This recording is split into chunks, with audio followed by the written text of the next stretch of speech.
Here. Here. Here. Here. Here. And item 2.0 is the Pledge of Allegiance. Please stand.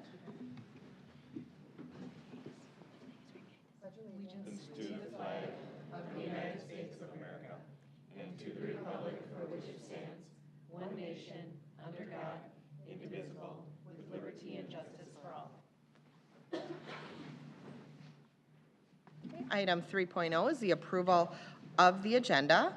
Can I get a motion for an amended agenda? We are adding student district ambassadors after the approval of the agenda.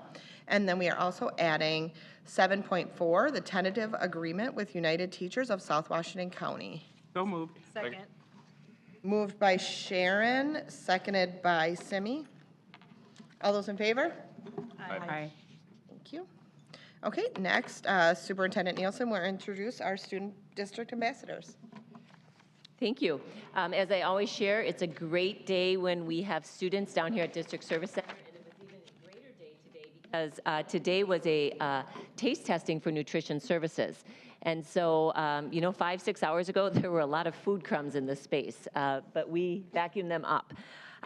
This evening we have 3 students with us, and I'm going to introduce them shortly, but I want to talk just a little bit to the board as well as those in the audience about what are the outcomes for our district youth ambassadors and why do we have our district youth ambassadors.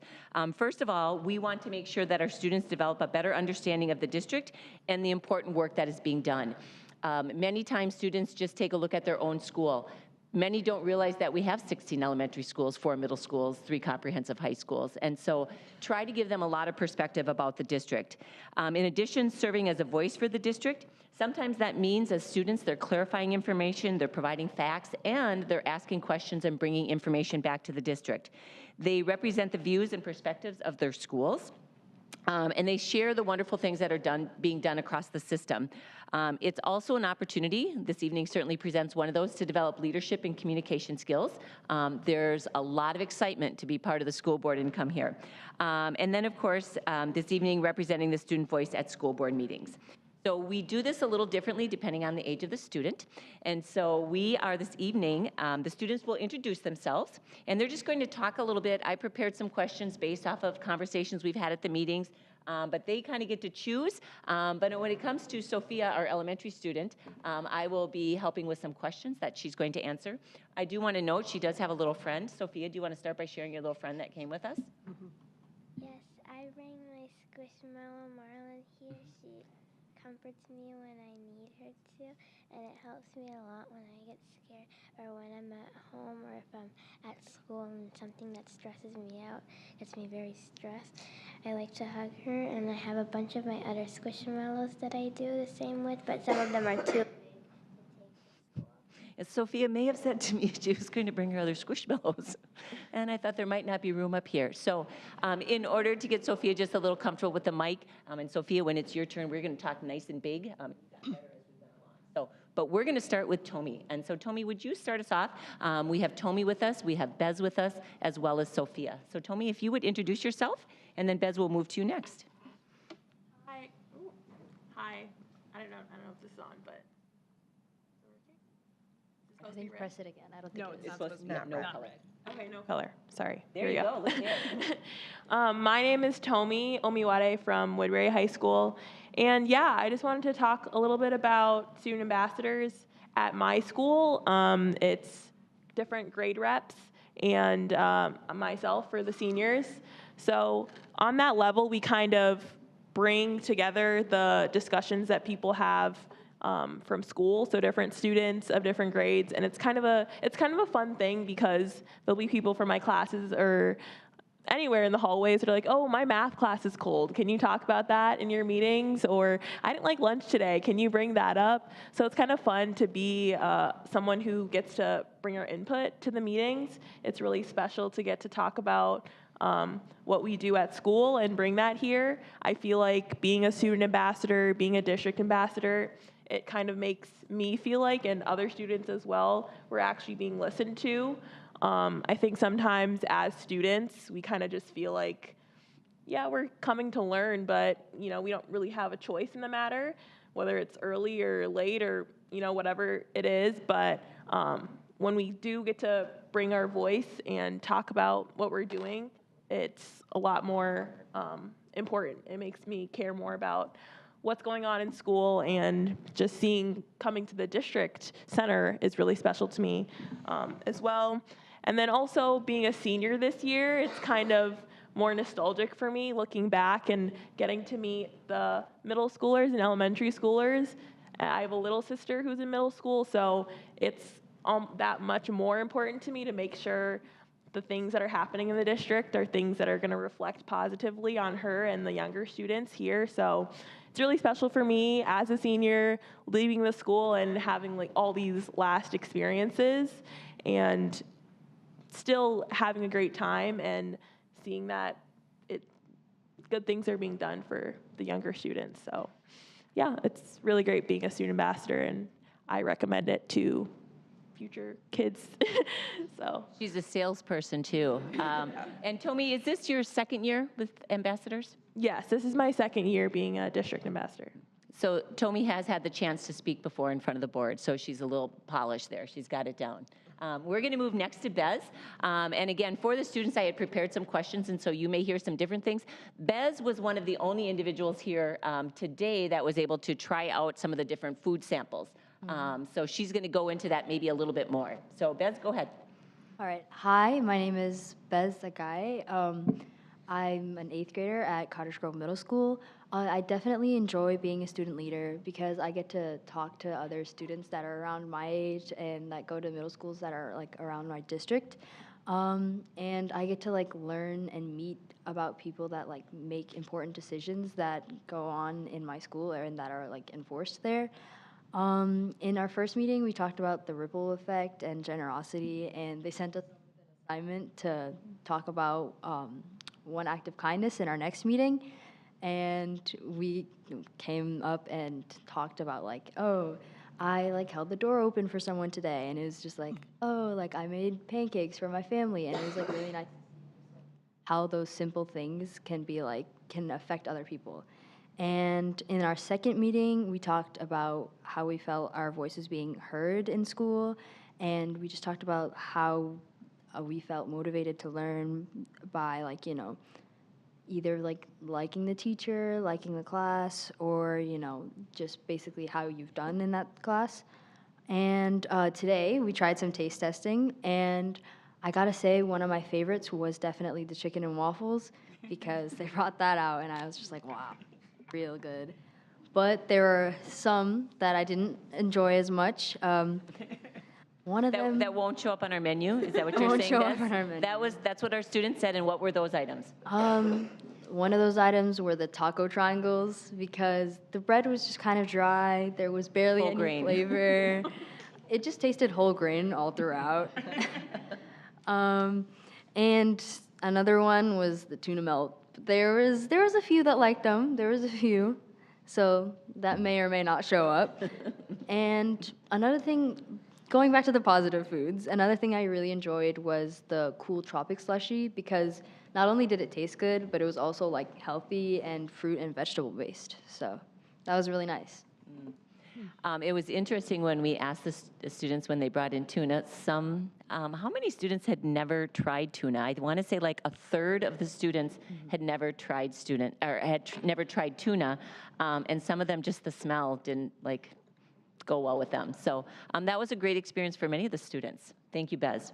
We're going to move now to Sophia, and Sophia, I'm going to start. Is your mic on? You got it already? Oh, and we got our little squashmallow. All ready to go. She can see herself in the camera too. That's really cool. Would you just talk with the board and with the people in the audience about what you enjoy most about being a student leader?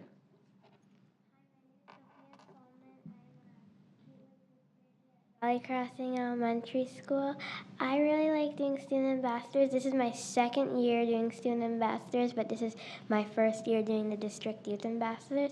I really like that you get to help make decisions that lead on to whatever the school does, and you get to be a role model to the younger kids. I like that, and I also like when I get to share information to my family and my little sister. She goes to my school and she's in 3rd grade. I like when Her name is Simona, and she's very nice and likes to hear all the information I say. So I really like joining student ambassadors. I hope that I can continue this too, since I'm only in 5th grade. Yeah, she's only in 5th grade, but she is eager and zealous, let me tell you. So now this was an open question.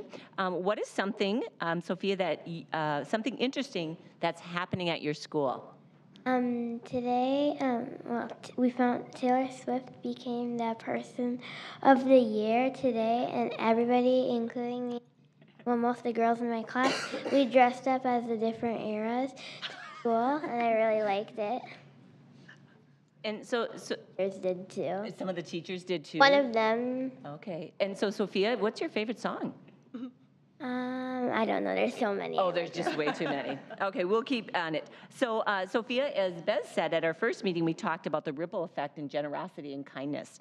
Can you share one thing that you have done as a random act of kindness? My sister, usually she doesn't like to go in the basement by herself, so when she asks me to help her, I go with her and wait until she finishes grabbing what she needs to, and sometimes I even need to go grab something, so I also join along. Sophia is a great, great big sister. And then, Sophia, at our second meeting, we talked about what motivates students to learn as part of your student experience. What motivates you to learn?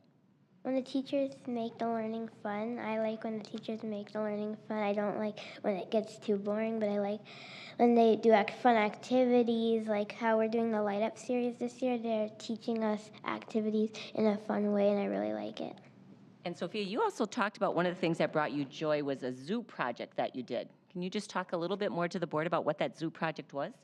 So the zoo project, it's something that's combined with the Minnesota Zoo. So one of these in Gateway 4th and 5th grades doing it. So we go to the zoo in December or January if needed, and we observe the animal. The teacher will tell us the animal before we go, and then we research about it. Then once we've researched enough, we put them on our notebook, and then we start working on the slides that are going to go on our trifold board. And then the 4th graders have to make one enrichment that will fit the animal. The 5th graders have to make one exhibit that will fit the animal. The animal's different each year. This year we are doing the bison and the prairie dog, which most years people only do one animal, but this year we're doing 2 animals, so it's a lot more work, but we get to learn more. I really like it. You got to work in groups of 2, 3, or 4. You can't have less people. You can't work by yourself, or you can't have more people than that 4 people, because they want you to work well. You get to know new people, and there's one day that there's a presentation day, and parents got to come. And then a few groups make it to the next round where they will do some more advanced things. Last year I did this, and I made it to the next round. And then there's the final round where you'll compete with other classes from different schools that made it to the final round. I did not make it last year. Then there will be winners, and there will be different awards, and some people from your school will get an award. It's cool, too, because I know last year one group in my class, it was a group of 2. They won an award. I think the invention award. I'm not completely sure too. But I really like the zoo project. If you couldn't tell, the zoo project was very high on our list. I think she could go into every detail. So, Sophia, your last question. I know that you weren't able to try out all the products today, but the one that you did, it was called let me just make sure I have the right name. It was called the Cool Tropic Slushy. What did you think? I thought it was very nice, even though I couldn't have the other products because of my dairy allergies and my other allergies. Well, I thought it was nice. I decided to just try the veggie one, guava, mango, and orange juice one. It was very healthy and it was very delicious. I know when I had it at home, it's been with me for a long time, so it melted, but it still tasted good. I recommend this product for the cafeteria. True salesperson right there. And Sophia, do you remember, or Bez can help you, what was one of the things in that slushie that made it a vegetable? What was the base? Potato, I forgot. Sweet potato. Yeah, so sweet potatoes were the base, so that can be grabbed at the end as a vegetable. I know, we're all thinking we need one of those, a vegetable, or the other one was considered a fruit. So This is just a little dabble of the incredible students that we have on our our district youth ambassador.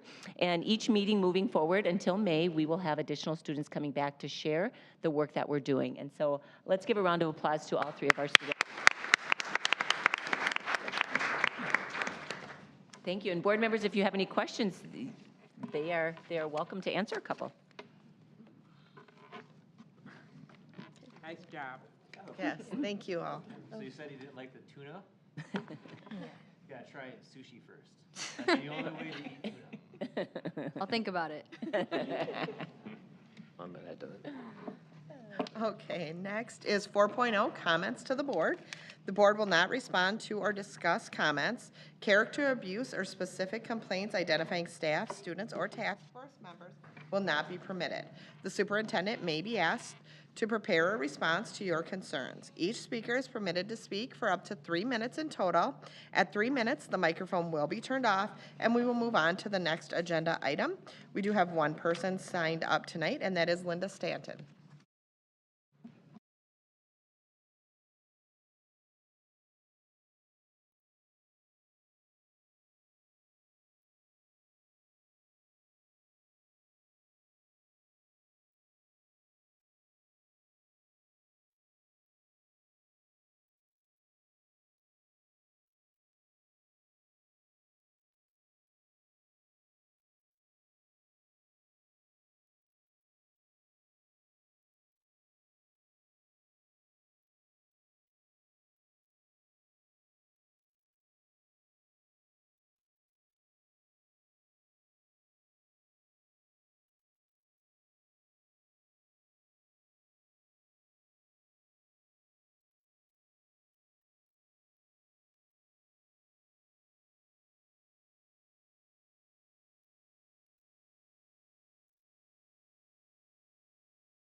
Are considered routine and non-controversial by the school board and will be approved by a single motion. There will be no separate discussion of these items. Prior to the meeting, board members have had the opportunity to review each of these items and may request that an item be moved to an action items for individual consideration. That has not happened this evening, so can I get a motion to approve? So moved. Second. Moved by Melinda, seconded by Simi. All those in favor? Aye. Motion passes. Okay, 6.0, information items. We do not have any this evening. So then we are on to 7.0 action items. And 7.1 is our audit for the 2022-23 school year, and that will be presented by Chris Blackburn, Director of Business Services.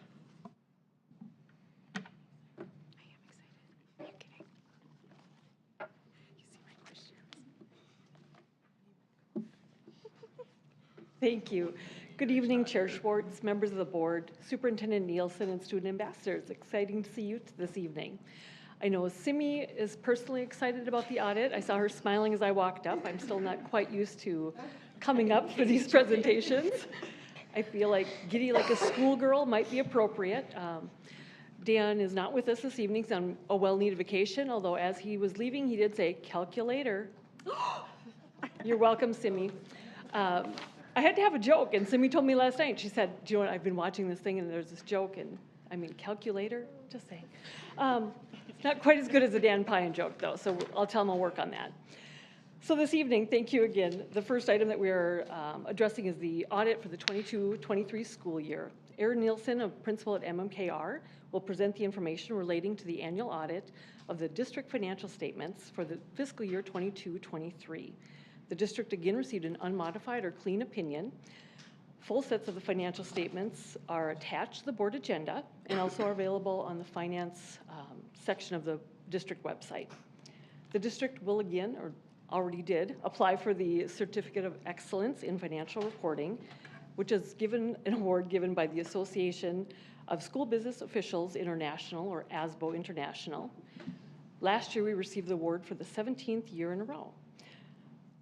At the end of Erin's presentation, administration will recommend acceptance of the fiscal year 22-23 annual comprehensive financial report, special purpose audit reports, and management report. So at this time, I would like to introduce Erin Nielsen from MMKR. Well, thank you very much. I appreciate the opportunity to be here this evening. Chris covered a couple of comments that I was going to share with the Certificate of Excellence in Financial Reporting for your organization, receiving that for your annual comprehensive financial report for last year's audit, and then this year's has been prepared again to allow you to submit for that award. So pleased we've completed that process. So with that, I will march through my PowerPoint presentation. I'll keep things at a pretty high level instead of going through the thick ACFR document that's over 100 pages long, I'm sure, and we'll try to use that to keep us on track just going through it and save some time for questions at the end. So with that, I'll move through the slides.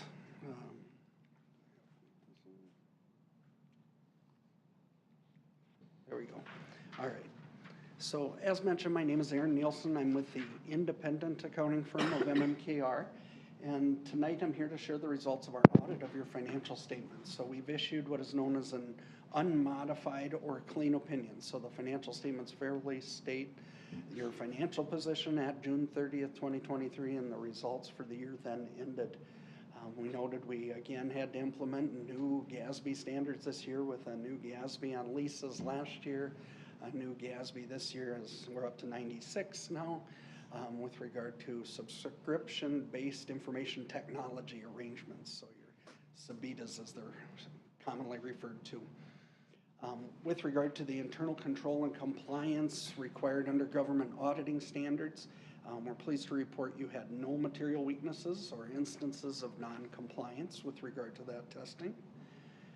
Move right to the next slide to cover your federal single audit. So you receive well in excess of the $750,000 level of spending for federal awards. So you require the additional testing of the single audit.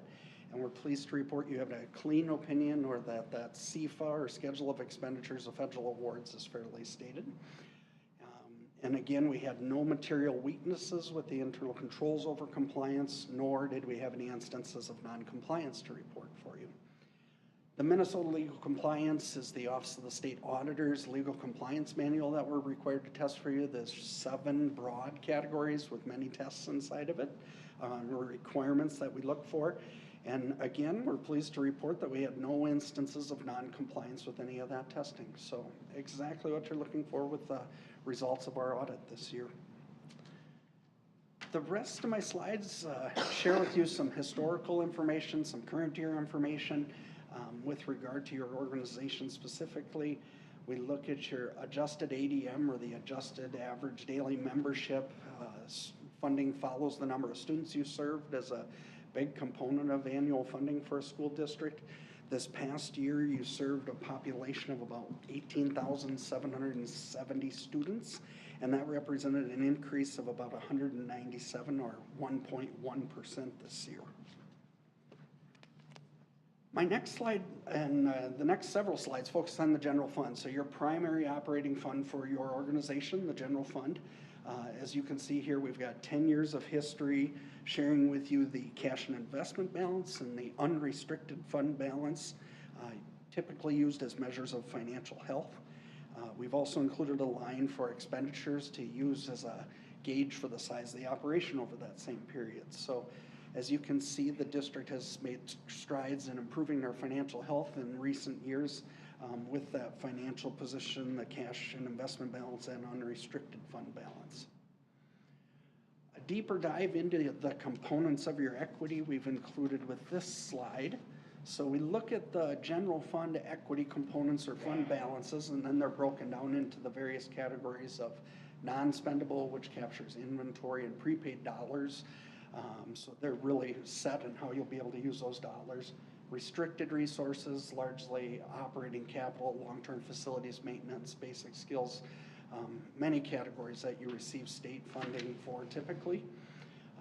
Committed is board commitments and how those dollars will be used, and then there's an unassigned category, and then everything else falls to unassigned. So you can see that change, the change in the percentages here over the last 5 years. One thing I want to be clear about, and I know it's been shared with me, I got to make sure this isn't exactly to your fund balance policy. So what we're looking at here is our calculation that we consistently use for all our districts we work with, looking at these expenditure components to, or these fund balance components to total expenditures. Your policy is currently written to strive to get to a goal of 16.6% by June 30th of 26. And currently at the end of this year, you made improvements in fund balance, and under your fund balance policy, you got to a 13% level. So making progress in getting to that goal. And a couple more slides for the general fund. The slide before you is looking at revenues by the major sources, breakdown between property tax, state sources, federal, and then all other, largely fees, investment earnings.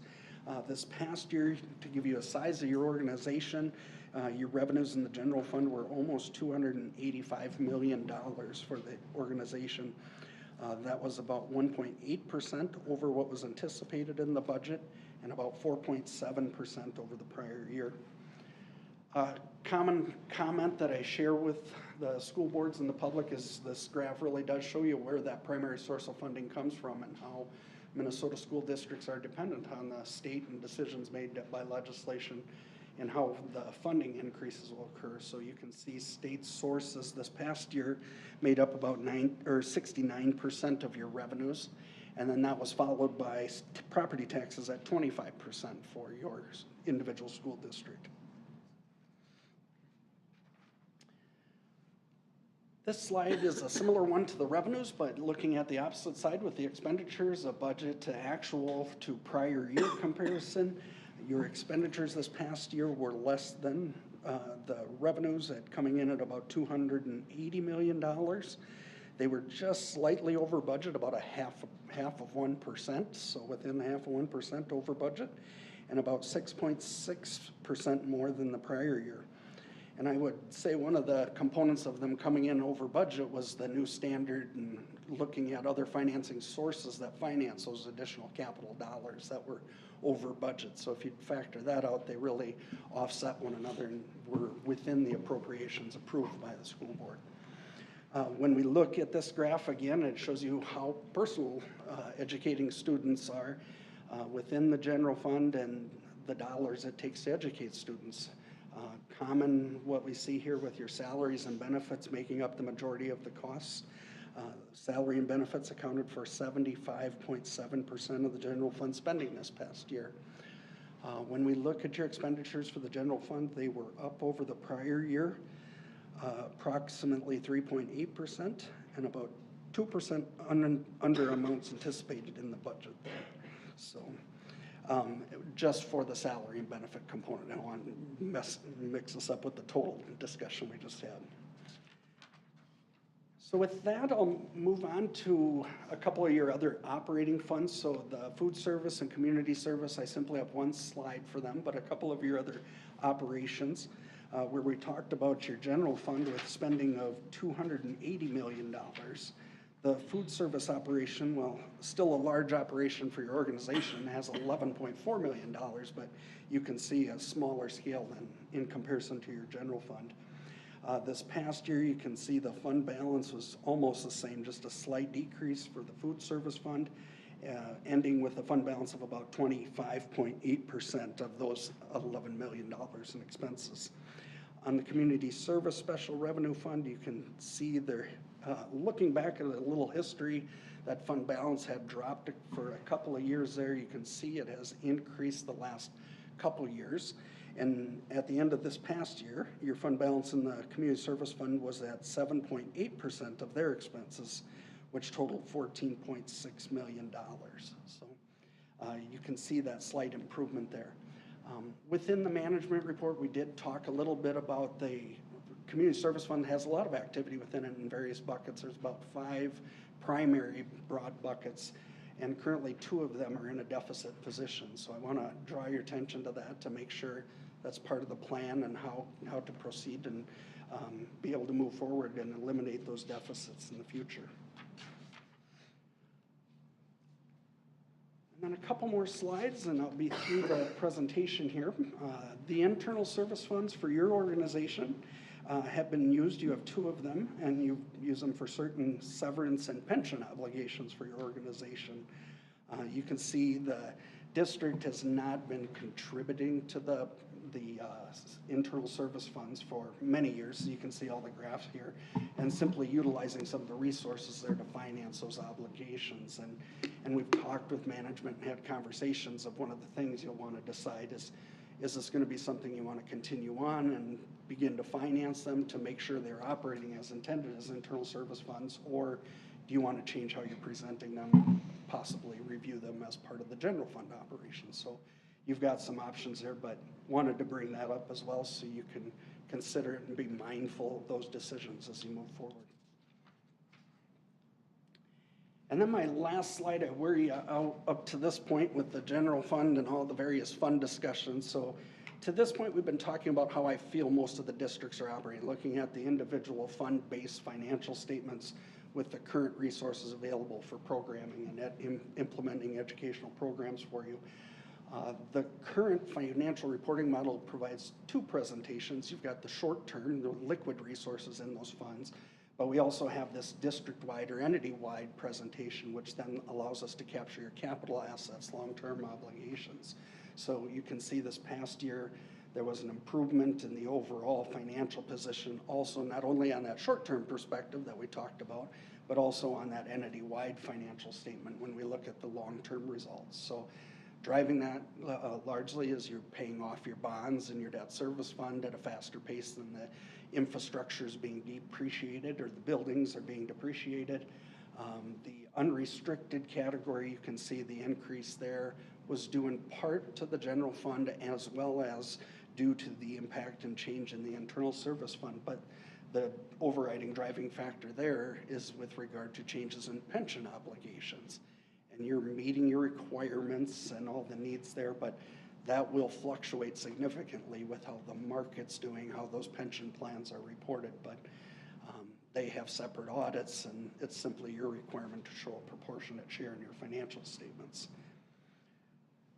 So with that, I think I've gotten through all my slides. I want to make sure I thank your staff for the efforts this past audit. Again, new audit standards to implement always had challenges, but with clean audit results, it's still good to be here to present the results of the operation and how things have changed. So thank you. Thank you, Aaron. Does anybody have any questions, Cindy? Thank you, Erin. I really appreciated this. So one of the things, you mentioned two things that I had a couple questions on. One was around the community service, school readiness, and the community service categories are negative for the community service fund. Are we permitted to treat all of the community service as one big fund, or when we're doing school readiness, are we supposed to try to make sure that the revenues and the expenditures for school readiness are specific to school readiness? I'll speak generally. I'll let Chris jump in if I misspeak on some of the real technical components of it, but by and large, the community service fund, all the dollars in there are restricted. All the components have a restricted bucket. So there have been times where the MDE or the legislature has approved the ability to transfer between components, but without that special opportunity, you have to spend them within each of their categories. So, and I want to be clear. I mean, I think there's been a plan here and understanding of, you know, that importance of trying to get your students starting young and getting them into the programs early. And there's maybe many benefits to that, getting them started, getting them into your system. But what I want to stress is that you want to make sure, how are we going to finance that deficit? If the funding isn't there enough here, you don't want it to become a burden on your general fund, or at least it's a mindful and part of the budget process for you. And then, so Chris, with the school readiness, how is that currently funded? Is that all just state funding, or? So school readiness typically is our pre-K programming, which is largely fee-based. So we do have some small portions that we do receive some aid on those, but largely they're fee-based programming. So the 3s and 4s, for example, where parents pay. And so I would say it's been a little bit of a challenge in our just in funding, because the state historically has funded those not as they do regular K-12 either. And so we don't receive ADM kind of general type funding for those, so there's not a base funding that way.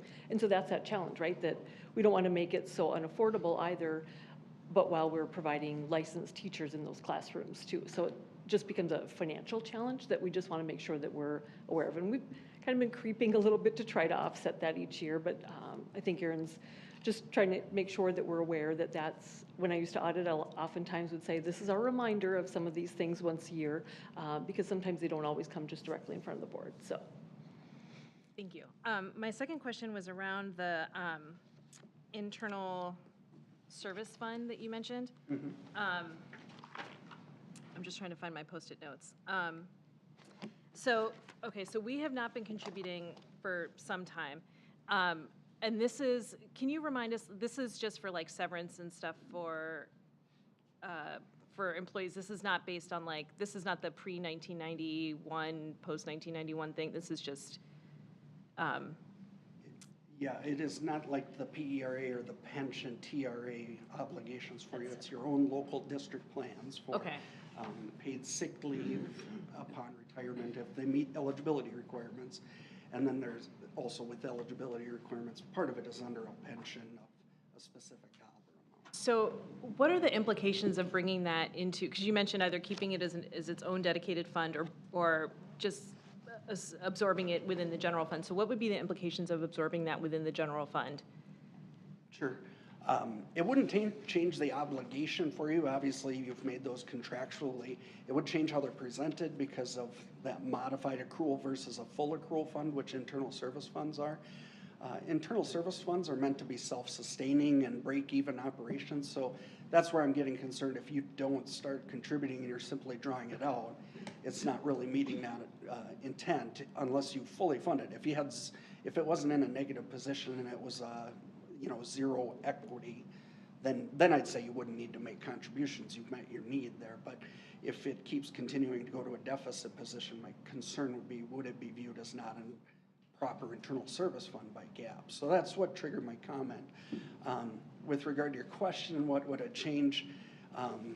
It's seen as a long-term obligation, so it wouldn't add a liability to the general fund. It would only be in that long-term financial position statement. So you'd actually move those resources to your general fund, and it's on my list to meet up with Chris after the off season to talk about, okay, what is the proper way, and do the research for it. Is it a transfer dollars from the internal service fund to the general fund?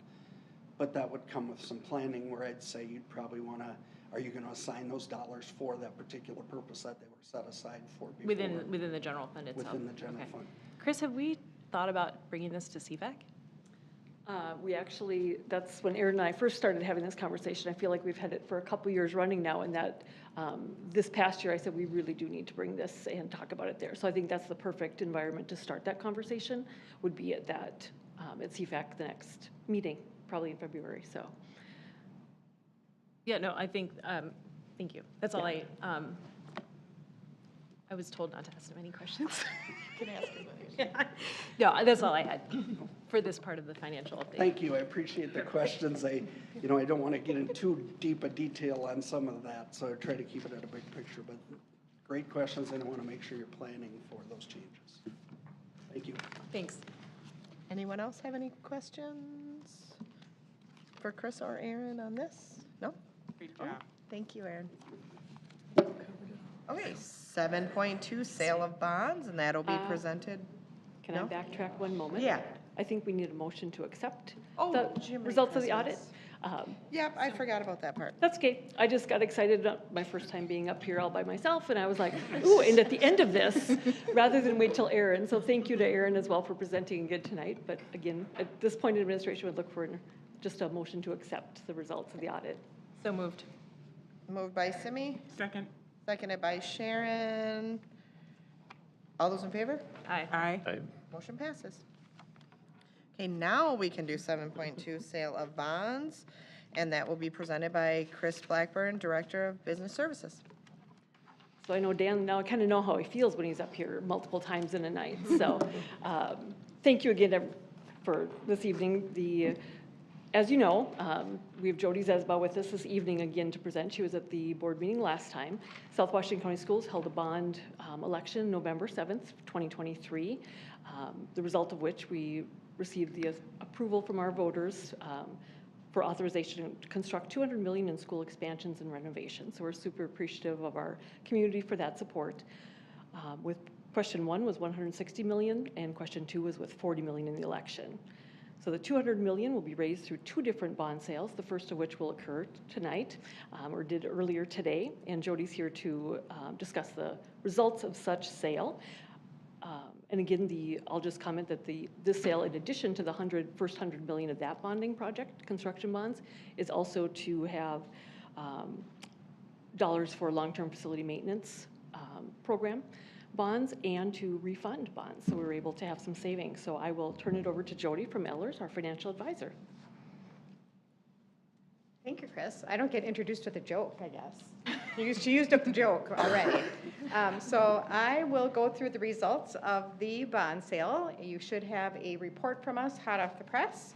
And on the first page, it starts off with the 3 purposes that Chris just mentioned. So we're financing a portion of the voter-approved authority that was approved in the election this last fall.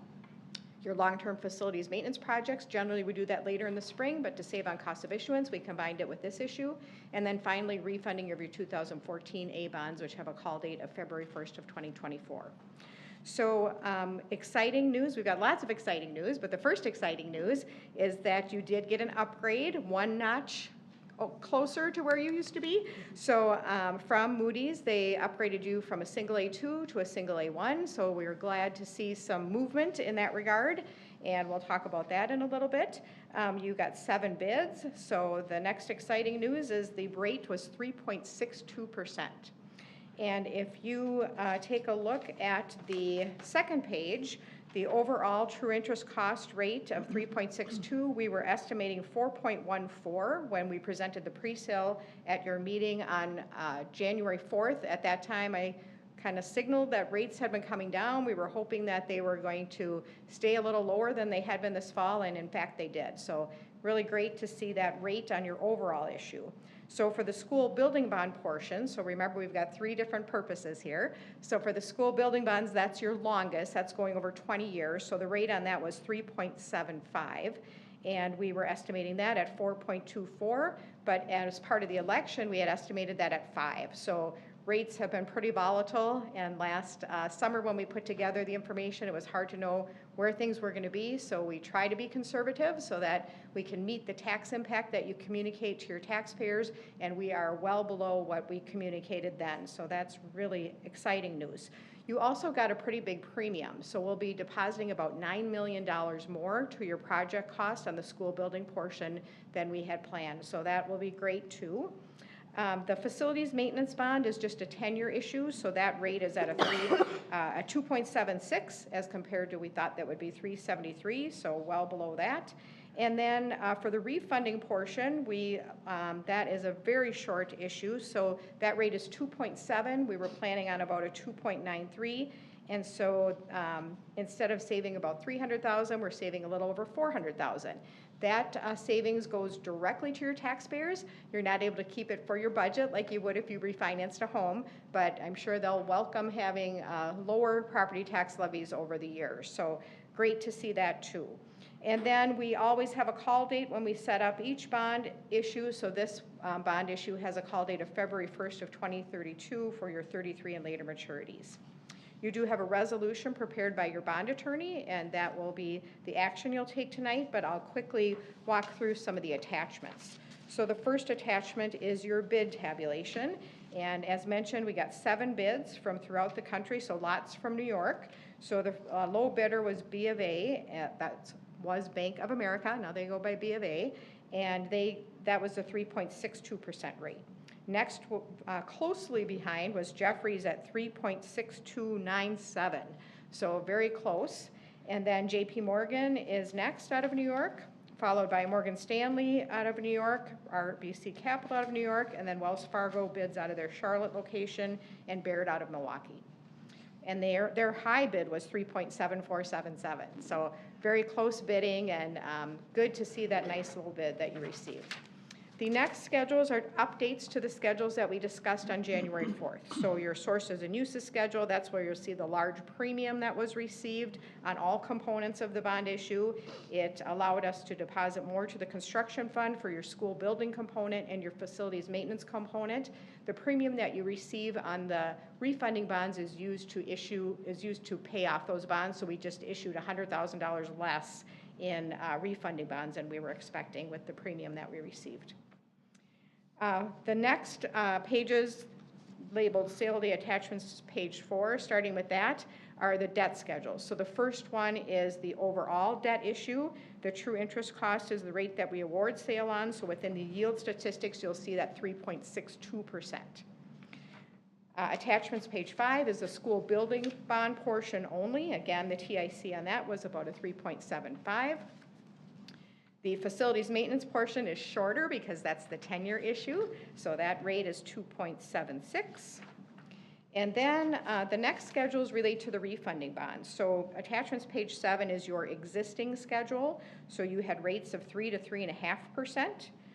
On page 8, you'll see that the rate for this, true interest cost rate for this was 2.7, but you also got a large premium, which is used to pay off some of those bonds. So the combination of those helped toward the savings, which is on page 9, and that's where you're going to see the savings. That's a little over $400,000 now. That's the one that we were expecting to be about $300,000.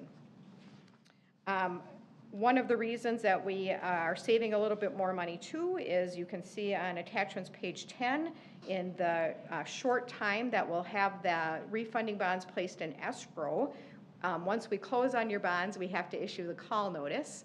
And while we're waiting, the call notice has to be in place for 30 to 35 days roughly before we can call the bonds. So we're placing it escrow. We purchased state and local government securities, and on the short end, those are yielding really high rates, which we talked about last time.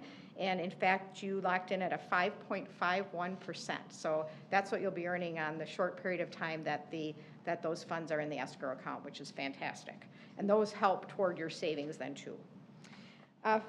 Then we have the detailed debt plan in about size 2 font. I think it's getting smaller and smaller. Maybe it's just as I get older, but on attachments page 11, that is where we show your existing debt, your existing, your bonds that the voters approved, including both components. So the rates that we got now, and then we're still including an estimate at 5%, just to be conservative on the rates for the second portion of that authority. And then if you turn to attachments page 12, that is where we show the debt service tax rates over time. So our goal is always to keep this nice and level. We don't like to have a roller coaster for your taxpayers. So you'll see that for taxes payable in 24, there's a little step up because of the voter approved authority. So they approved 3 questions for you, the 2 questions for the bond and the increase in your technology levy or your capital project levy. So those are all accounted for, and that's why you see a little increase. I think it's $9 a month on a $400,000 home, so we met that tax impact. And then over time, you'll see some step downs, providing you with some flexibility and capacity for the future. So next we get into the rating reports. So thanks to Julie and Chris and Dan for their participation in that program. They were asked lots of questions. They represented the district very well, and we got the great news that you received the upgrade. So that first paragraph, they issue 2 reports for you. The first report is the press release, and this is where they're letting people know that they upgraded the district. And if you look in the ratings rationale, they're mentioning that their rating reflects the improved reserve position, so that's your increase in your fund balance following a period of lean operations.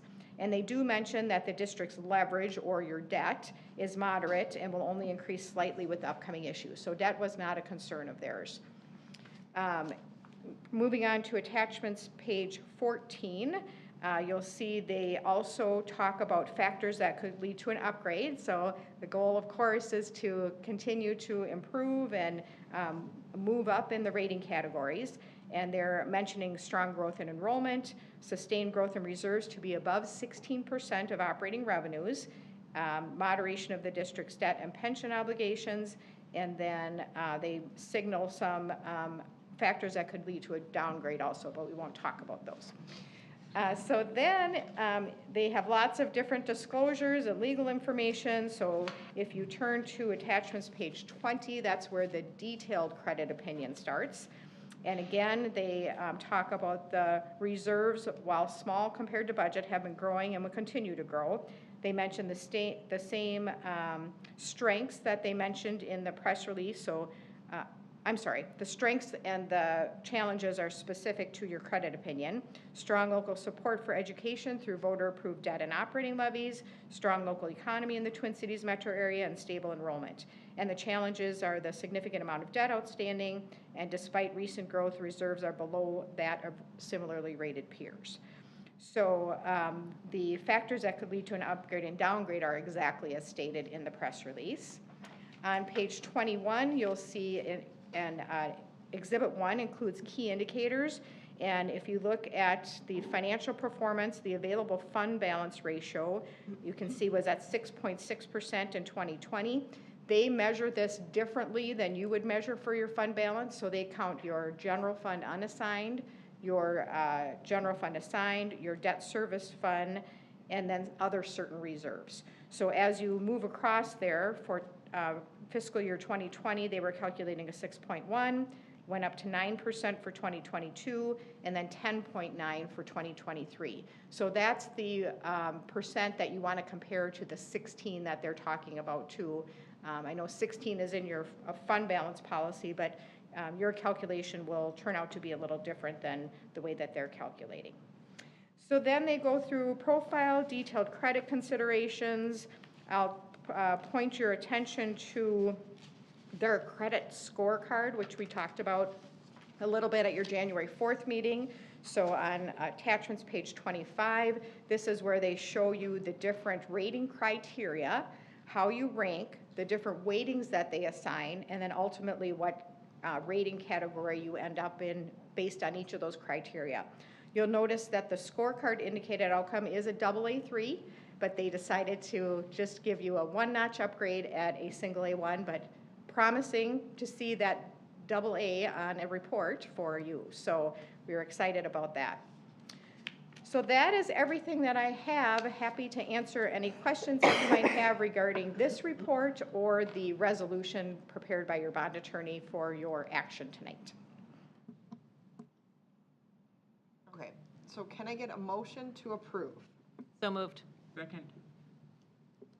Motion by Simi, seconded by Sharon. Any discussion or questions? All right, I have some questions. So one of the questions I had with the call date for the bonds that were just, or the initial restatement date or whatever for the bonds that we just issued are 10 years from now. Do we have? The call date should be 8 years. Oh, 8 years from now, sorry.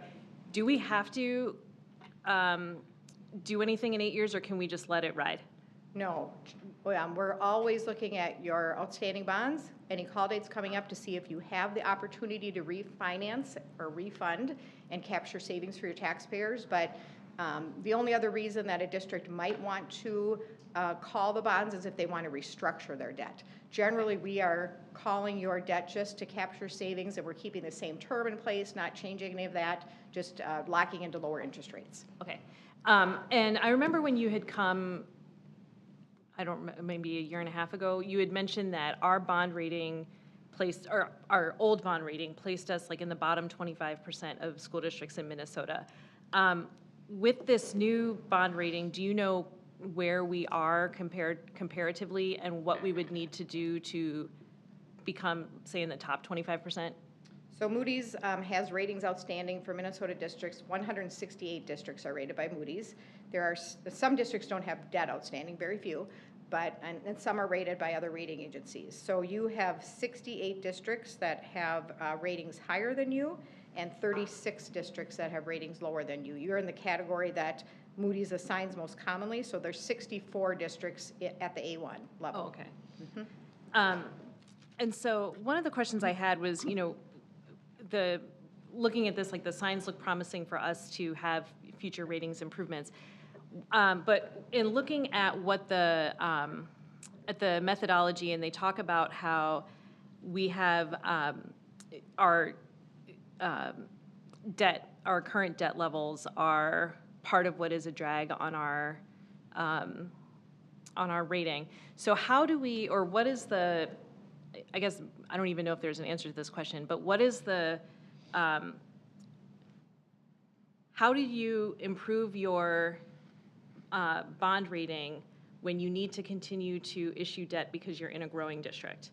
Yeah, and they don't have a concern about your debt. They told us that on the call, but your overall long-term liabilities ratio is high because of your pension obligations. And those are determined by the state, and so that's your TRA and PRA. So some of the factors, of course, are within your control, some are not, and that's one that, you know, the state pension plans are not determined by you. But that's the biggest component to your long-term liabilities ratio. If you look on you can see that if you look on the Exhibit 2, the amount that they assign to that ANPL, their adjusted pension liability, is the biggest share of your overall long-term liabilities ratio. Okay. Wait. So I would say you can certainly look, I mean, to get an idea of what it will take to continue to improve on the rating. You can certainly see the areas where you already score. You've got a couple where you're already scoring at a AAA, so you're at the highest in those categories. You can also see the weighting that's assigned. So you do have available fund balance. They assign 20% to that, and that is scoring out right now at a single A.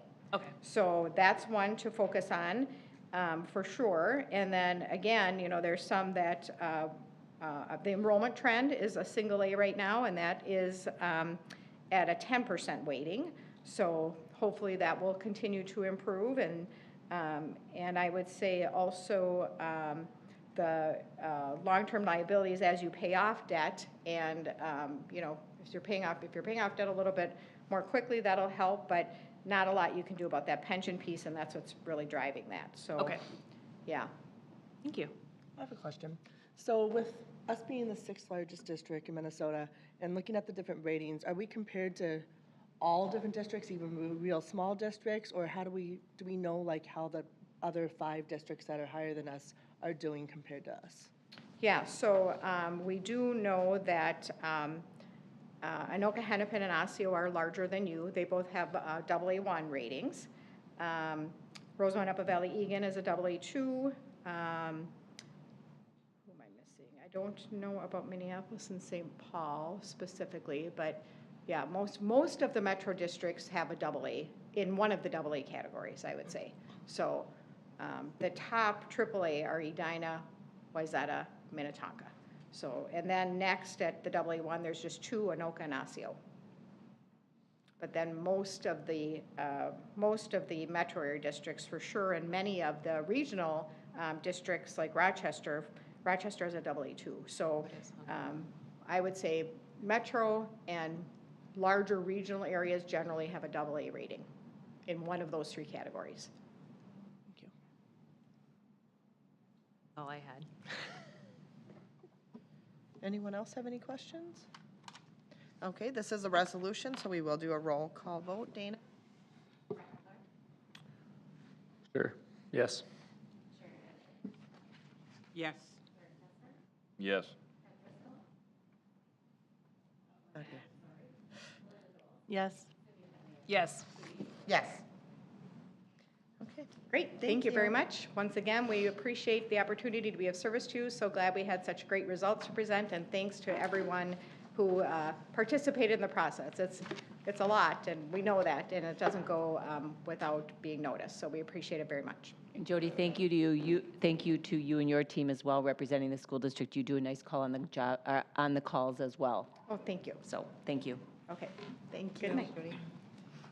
Okay, 7.3 is proposed policy changes, and that will be presented by Julie Nielsen, Superintendent. Thank you. This evening, the following 6 policies have been reviewed and revised to reflect updates in Minnesota statute, definition of terms, legal references, and cross-references. As the board is aware, we have a board policy committee. They have reviewed the policies. At our last meeting on January 24th, those policies were reviewed with the entire board. This evening, I am recommending approval for 6 policies, and those 6 policies: 304, superintendent contract duties and evaluation; 534, negative meal charge; 623, summer school instruction; 722, public data and data subject requests; 712, video surveillance other than on buses; and 903.3, relations with governmental entities. Can I get a motion to approve? Second. Motion by Sharon, seconded by Eric. Any discussion or questions? Seeing none. All those in favor? Aye. Motion passes. Or all those opposed? Motion passes. Thank you. Okay, now, as you all recall, we now have 7.4, and that is our tentative agreement with United Teachers of South Washington County, and that will be presented by Abby Baker, Director of Human Resources. Good evening, Chairperson Schwartz, members of the school board, Superintendent Nielsen, and our student ambassadors.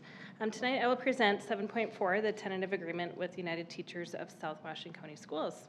Negotiations toward a new collective bargaining agreement between South Washington County Schools and the Principals Association, and United Teachers of South Washington County Schools have resulted in a tentative agreement to be effective July 1, 2023 to June 30th, 2025. Members of the bargaining unit approved the tentative agreement on January 17th, 2024. The economic costing of the tentative agreement includes the following. Year 1 is a 5% increase to the wage schedule.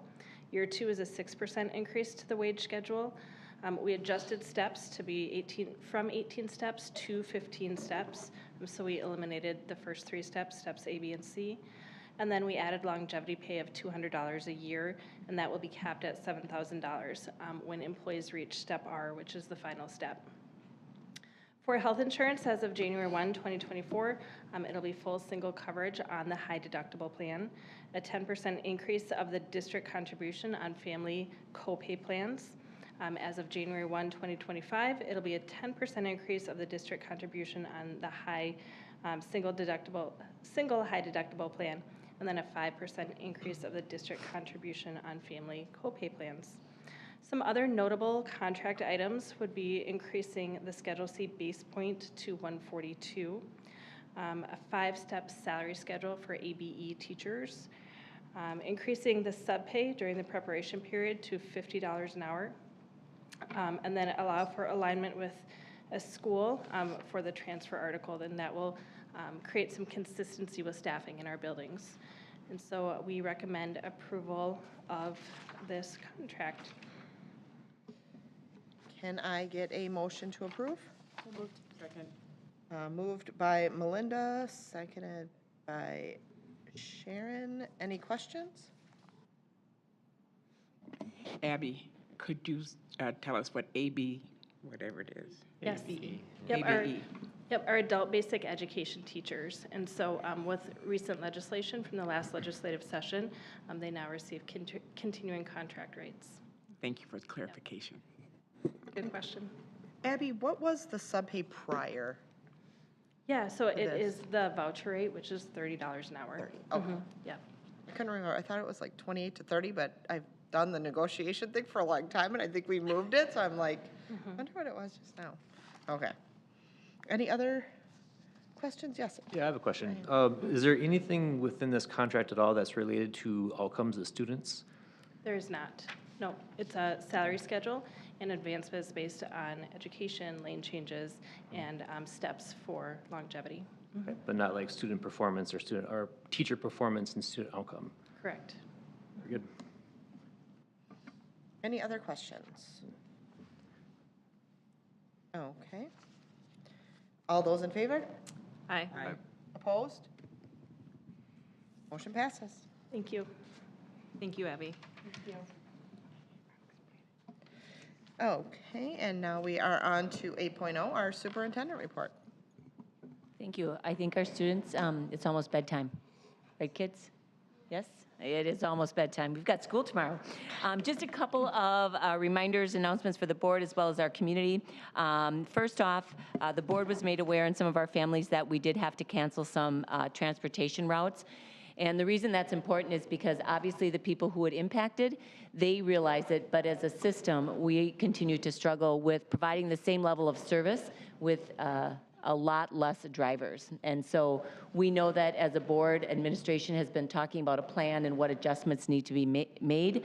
So our team is meeting again next week, but within the next month to 6 weeks, we're gonna need to come up with a plan that is more stable and provides efficient transportation and consistency.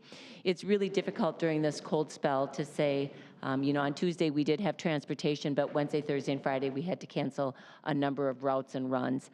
So we need to get to a point where we can confidently say and provide transportation for families. So I think that is just to communicate with everyone who's a bus rider that we do have a shortage.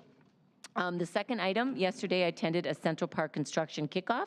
And as you're aware, the district works with the city of Woodbury and Central Park, and so we are considered partners, and so they are prepared through the use of federal dollars and state grants to add on to Central Park in Woodbury and make it a 2-level space. And so the school district was invited to that kickoff as a partnership. Finally, tomorrow evening, we will have South Washington County School Mass on as we celebrate the Woodbury Chamber of Commerce, a gala. And the reason that's important is our Chamber of Commerce always recognizes one of our teachers or teacher teams. And so we have Natalia Dorweiler, who is a Lake Middle School EL teacher who will be recognized as the outstanding teacher for the chamber. And so I know that we will have district executive cabinet members there along with an entire table from Lake Middle School. So we say congratulations to Natalia.